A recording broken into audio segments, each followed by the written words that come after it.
নমস্কাৰ এডুৱেব আছাম চেনেললৈ আপোনালোকক স্বাগতম জনাইছোঁ আমি এডিএৰি আৰু ডিএমই স্কিল টেষ্টৰ কাৰণে ইউটিউবত 20 ডেজৰ এটা কম্পিউটাৰ স্কিল টেষ্টৰ প্ৰগ্ৰাম এটা লঞ্চ কৰিব বিচাৰিছোঁ আৰু আমি অলৰেডি ডে 1 আৰু ডে 2ৰ কুৱেশ্যন আমি টেলিগ্ৰামত দিছোঁৱে তাৰে হয়তো বহুতে আপোনালোকৰ এনচাৰখিনি এটেম্প কৰিছে কিন্তু কিছুমানে নতুনকৈ জইন কৰিছে তো তেওঁলোকে এটেম্প কৰি চাব আৰু যদি কিবা অসুবিধা পায় এই ভিডিঅ'টো চালে আপোনালোকে সেইখিনি গম পাব আমি এইটোৰ কাৰণে টেলিগ্ৰামত এটা ডেডিকেটেড গ্ৰুপ বনাইছোঁ এডিএৰিছ আৰু ডিএমই স্কিল টেষ্টৰ কাৰণে তাৰ লিংকটো আমি ডেছক্ৰিপশ্যনত দি দিম আপোনালোকে জইন হৈ ল'ব পাৰিব আৰু আপোনালোকে জানে আমি এডুৱেব আছাম চেনেল এটা টেলিগ্ৰামতো চলাই আছোঁ প্ৰায় 1.5 বছৰ হ'বলৈ হ'ল তাৰ পৰা বহুখিনি কেণ্ডিডেট ভালেই লাভান্বিত হৈছে তো আপোনালোকে জইন হৈ ল'ব পাৰে তাতে ডেইলি কুইজ দিয়া হয় আৰু ৰিক্ৰুইটমেণ্ট এক্সাম এডমিশ্যন এটচেট্ৰা যিখিনি ইনফৰমেশ্যন থাকে তাতে আমি প্ৰভাইড কৰোঁ চ' জইন হৈ ল'ব আজিৰ ভিডিঅ'টোত আমি ডে 1ৰ যিটো কুৱেশ্যন দিছিলোঁ এক্সেলৰ সেই বিষয়ে আমি ডিছকাছ কৰিম প্ৰথমতে আমি হেডিংখিনি লিখি ল'ম serial number name of the subject তেনেকৈ আৰু ইয়াতে চাওক আমি যে বাকীখিনি লিখা নাই বা ইংলিছ মিডিয়ামটো লিখিছোঁ আছামিজ বেংগলী ইমিটি লিখা নাই তাৰমানে আমি যিমান পাৰোঁ অট'মেট কৰিব চেষ্টা কৰিম যাতে আমি কপি পেষ্ট কৰি পেলাই কামখিনি যাতে শ্বৰ্ট টাইমত কৰিব পাৰোঁ চ' আমি প্ৰথমত ইংলিছ মিডিয়ামটো লিখি লৈছোঁ দেন আমি এইখিনি যিখিনি আছে তলৰ যিখিনি আছে সেইখিনি লিখি ল'ম লিখি সেইখিনি আমি কপি পেষ্ট কৰিম খালি এটা বস্তু আপোনালোকে মন কৰিব কপি পেষ্ট কৰোঁতে চাওক প্ৰথম আমাৰ যিখিনি আছে তাতে আপোনাৰ OBC MOBCটো নাই তো পিছৰখিনিত আকৌ OBC MOBC আৰু আপোনাৰ ST প্লেন বুলিও আছে তো সেইটোৰ কাৰণে আমি এটা ইনচাৰ্ট কৰি ল'ম এটা আমাৰ কলম তো ইনচাৰ্ট কৰাটো জানে নেক্সট য'ত ইনচাৰ্ট কৰিব তাৰে নেক্সটটোত আপোনালোকে ৰাইট ক্লিক কৰিলে ইনচাৰ্টত অপশ্যন আহি যাব আপোনাৰ তো ৰাইট শ্বিফ্ট কৰি ল'ব তো তেনেকৈ আহি যাব তাৰপিছত সেনেকৈ আমি কপি পেষ্ট কৰিলোঁ এটা বস্তু সেইটো ক'লোঁ যে মই যে ST প্লেন যিটো আছে কিছুমান বস্তু আমাৰ প্ৰথমটোত নাই পিছৰখিনিত আছে চ' সেইখিনি মন কৰিব নহ'লে আমাৰ ডাঙৰ মিষ্টেক হৈ যাব পিছত আৰু পিছত মিলাবলৈও আপোনালোকৰ অসুবিধা হ'ব ইয়াতে আমাৰ গ্ৰেণ্ড টোটেলটো লিখি ল'ম এইটো আমাৰ যিকোনো চেলত লিখিলে হ'ল তেতিয়া পিছত আমি মাৰ্জ কৰি দিম চেল দুটা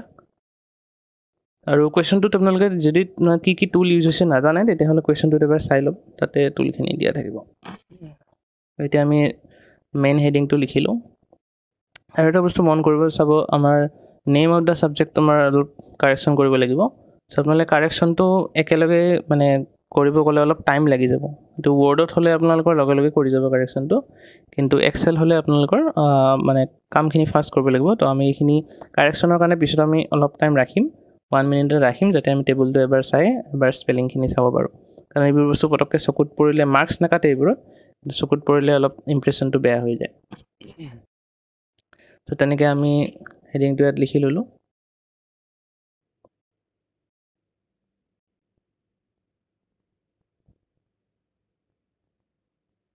মোৰ অলপ টাইপিং অলপ শ্ল' হৈছে কাৰণ মই কৈ থাকিবলগীয়া হৈছে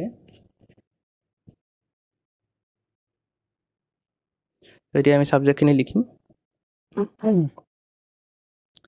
আৰু ছাবজেক্টখিনি লিখোঁতে মানে ছেইম কথাটো স্পেলিংখিনি আমি যিমান পাৰোঁ কাৰেক্টকৈ লিখিব চেষ্টা কৰিম কিন্তু যদি কিবা মিষ্টেক হয় আমি গম পাওঁ তেতিয়া আমি পিছত কৰিম বস্তুখিনি একেলগে পিছত কৰিবলৈ থৈ দিম এতিয়া আমি মানে ধুনীয়াকৈ কৰি আছোঁ আমাৰ একো প্ৰেছাৰ নাই কিন্তু এক্সাম হলত এটা মানে এক্সট্ৰা প্ৰেছাৰ আহি যায় তো সেইটো প্ৰেছাৰত যদি আমি মিষ্টেক হৈছে কাৰেক্ট কৰোঁ সেইখিনি কামত যাওঁ আপোনালোকে যেতিয়া কোনোবাই যদি দিছে এক্সাম স্কিল টেষ্ট তেতিয়া গম পাব যে এক্সাম হলত কেনেকুৱা এটা মানে মাইণ্ডছেট থাকে চ' সেইকাৰণে কৈছোঁ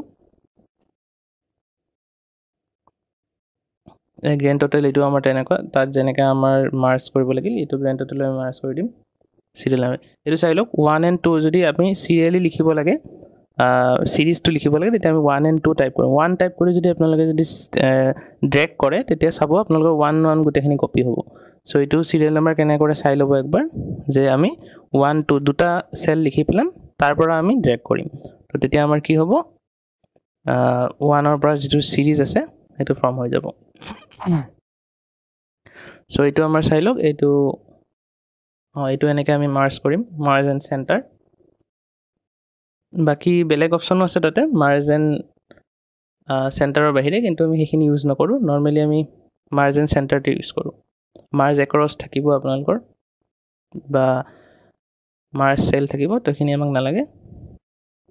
তাৰপিছত আমি যিখিনি আমাৰ ধৰি লওক মাৰ্জ কৰিবলগীয়া থাকে সেইখিনি কৰি ল'ম, আৰু লগতে কিছুমান ছাপ'জ ইয়াতে আমাৰ অৰিয়েণ্টেশ্যনখিনি আছে, যে PWD SC কেটেগৰীখিনি তাৰমানে সেইখিনি অৰিয়েণ্টেশ্যনটো আমাৰ কৰি ল'ম। মানে আপৱাৰ্ড ডাইৰেকশ্যন আছে, তো সেইটো আমি তাত চিলেক্ট কৰিম। ইয়াত অৰিয়েণ্টেশ্যন চিলেক্ট কৰিম, আপৱাৰ্ড ডাইৰেকশ্যন। ইয়াতে হয়তো ভিডিঅ'টোত আপোনালোকৰ দেখা নাপাব, কিন্তু আপোনালোকে যেতিয়া কৰিব ছেটিংছটো তাতে ওলাই যাব। চ' ইয়াৰ পিছত আমাৰ কাম হ'ল যে আমি গোটেই টেবুলটো আমি চিলেক্ট কৰি পেলাই তাৰপিছত আমাৰ যিটো বৰ্ডাৰ আছে বৰ্ডাৰটো দি দিম। গ্ৰিড লাইনটোত বৰ্ডাৰ আহি যাব, ব্লেক বৰ্ডাৰ। আৰু আমাৰ কুৱেশ্যনটোত আছে যে বাহিৰত যিটো আছে সেইটো থিক বৰ্ডাৰ বা আপোনালোকৰ বোল্ড কৰাৰ কথা কৈছে, তো সেইটো আমি কৰি দিম। এতিয়া আমি কপি পেষ্টখিনি কামখিনি কৰিম। এইখিনি কাম আমাৰ বেছি সময় লাগিব নালাগে। এইখিনি 1 2 লিখি পেলাই 1 কপি কৰি পেলাই ড্ৰেগ কৰি চিলেক্ট কৰি ল'ম আৰু তাতে পেষ্ট কৰি দিম। চ' এইখিনি ইমান টাইম নালাগে। বাকীখিনি আমি ফৰ্মুলা ইউজ কৰিম। তো টোটেলত আমি ফৰ্মুলা ইউজ কৰিম। আমাৰ ফৰ্মুলা দুটা টাইপৰ থাকে। এটা হ'ল আমাৰ ফৰ্মুলা নহয়, আমাৰ যিটো ৰেফাৰেঞ্চ যিটো কৰোঁ এবছলুট আৰু ৰিলেটিভ। আমি ৰিলেটিভ ৰেফাৰেঞ্চটো নৰ্মেলি ইউজ কৰোঁ, কাৰণ আমি এটা কৰি পেলাই কপি কৰি দিওঁ। তো আমি এইটো বৰ্তমান ৰিলেটিভ ৰেফাৰেঞ্চ ইউজ কৰি আছোঁ। কেতিয়াবা বেলেগ দিনা সেইটো ডিছকাছ কৰিম আমি ৰেফাৰেঞ্চৰ টাইপকেইটা, এবছলুট আৰু ৰিলেটিভ। তো আজি চাই লওঁ ইয়াতে। তো এইখিনি আপোনালোকে পাৰিব চাম কৰি দিম। এইখিনি আমি প্ৰথমটোত ফৰ্মুলা ইউজ কৰি ছামেশ্যনৰ ফৰ্মুলা জানে আপোনালোকে কৰি দিম। চিমিলাৰ হ'ব, খালি গ্ৰেণ্ড টোটেলটোত আপোনালোকে ভালকৈ মন কৰিব। গ্ৰেণ্ড টোটেলটোত আমাৰ ফৰ্মুলাটো শ্লাইট চেঞ্জ হ'ব, কাৰণ আপোনালোকে চাওক গ্ৰেণ্ড টোটেলত আমাৰ অনলি টোটেলকেইটা প্লাছ হ'ব। ইয়াতে যিখিনি টোটেলখিনি অকল প্লাছ হ'ব। তো সেইকাৰণে আমি ডাইৰেক্টলি আমি ড্ৰেগ কৰি দিব নোৱাৰোঁ যে প্ৰথম চেলটোৰ পৰা D5ৰ পৰা আমি U5লৈকে যদি টানি দিওঁ বা V5লৈকে টানি দিওঁ টোটেলখিনি, তেতিয়া আমাৰ গ্ৰেণ্ড টোটেলটো ওলাব, কিন্তু সেইটো ৰং হ'ব। তো এতিয়া আমি জাষ্ট টোটেলখিনি প্লাছ কৰিব লাগে। চ' সেইটো কাৰণে আমি চাই লওক ফৰ্মুলাটো। গ্ৰেণ্ড টোটেল লিখিম এতিয়া আমি। তাতে আগত আমি কলন ইউজ কৰিছিলোঁ, কলনৰ ঠাইত আমাৰ এতিয়া কমা ইউজ কৰিম। যে কি হ'ব আমাৰ cell H5, O5, V5, ছামেশ্যন of H5, O5 আৰু V5 এইকেইটা কৰিলে আমাৰ 16 ওলাব। চ' তাৰ বাকীখিনিতো আমাৰ ইজিয়ে, এটা 16 ওলালে গোটেইখিনি কৰি দিম। আৰু তলত আমি গ্ৰেণ্ড টোটেলত তলত যিটো আছে তাতে আমি অলৰেডি কৰি থৈছিলোঁ, যে যিটো ৰেফাৰেঞ্চ আছে আমি ইউজ কৰি থৈছিলোঁ। তো ৰিলেটিভ ৰেফাৰেঞ্চ ইউজ কৰি আমি অলৰেডি তাত ফৰ্মুলাটো ইউজ কৰি থৈছোঁ।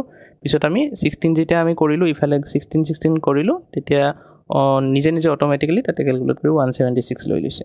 তো এইখিনিয়ে এতিয়া হৈ গ'ল। এতিয়া আপোনালোকে বাকীখিনি ফৰ্মেটিং যিখিনি আছে সেইখিনি মিলাব।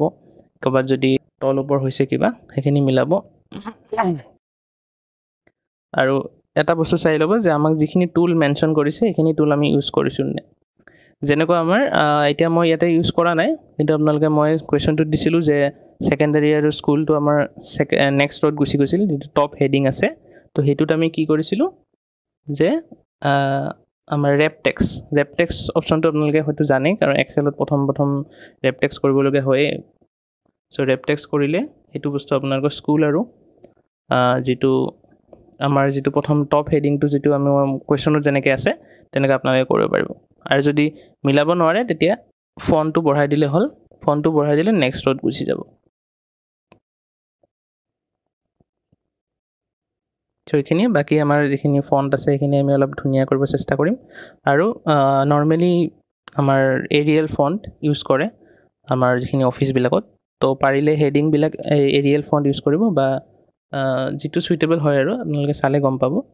চ' ইমানখিনি আছিল। তো নেক্সট ভিডিঅ'ত আমি ডে 2ৰ যিটো কুৱেশ্যন আছে সেই বিষয়ে ডিছকাছ কৰিম। কুৱেশ্যনটো এক্সেলৰ ফৰ্মুলা বেছড হয়, তো ইম্পৰ্টেণ্ট হয়, আপোনালোকে চাই ল'ব। আৰু এবাৰ নিজেও চেষ্টা কৰি চাব লগতে আপোনালোকৰ ফ্ৰেণ্ডছ কালিগছ যিয়ে ADAR স্কিল টেষ্ট দিব গৈ আছে তেওঁলোকক এই ভিডিঅ'টো শ্বেয়াৰ কৰি দিব ভিডিঅ'টো নিশ্চয় তেওঁলোকৰ কাৰণে হেল্পফুল হ'ব আজিলৈ এইখিনিয়ে থেংকছ ফৰ ৱাচিং